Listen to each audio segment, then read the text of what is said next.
बिहार का एक ऐसा गांव जहां 25 साल बाद लोग मतदान करेंगे।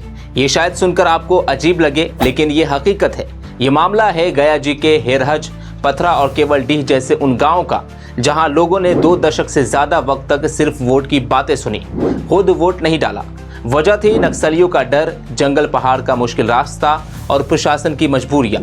2001 में आखिरी बार इन गांव में वोट पड़ा था। उसके बाद हालात ऐसे बने कि प्रशासन को बूथ यहां से उठाकर 10 से 12 किलोमीटर दूर सलैया में लगाना पड़ा। अब सोचिए, गांव वालों के पास न ढंग का रास्ता, न गाड़ी की सुविधा, हर तरफ से नक्सलियों का साया। ऐसे में आम आदमी वोट डालने पहुंच ही नहीं सकता था। कई चुनाव यूं ही निकल गए और इन गाँव के लोग लोकतंत्र से दूर होते चले गए। लेकिन वक्त पलटा, हालात बदले और इस बार लखीसराय जिले के सूड़ीगढ़ा विधानसभा क्षेत्र के इन गांवों में फिर से गांव के भीतर ही बूथ बनने जा रहा है। चानन प्रखंड के कछुआ, बासकुंड और आसपास के नक्सल प्रभावित इलाके अब सुरक्षित घोषित हो चुके हैं।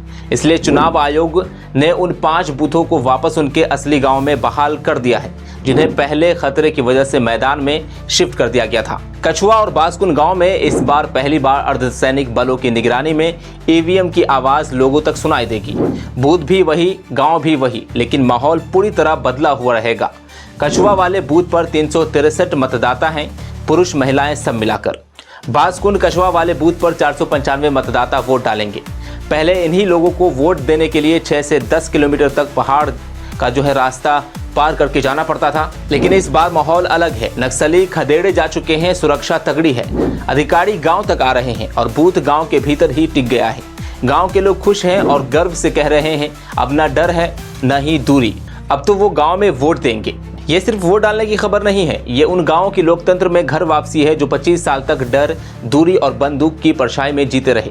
इस बार चुनाव आएगा, बूथ लगेगा और गांव के लोग पहली बार कहेंगे, हमारा वोट अब जंगल में नहीं अपने आंगन में पड़ेगा।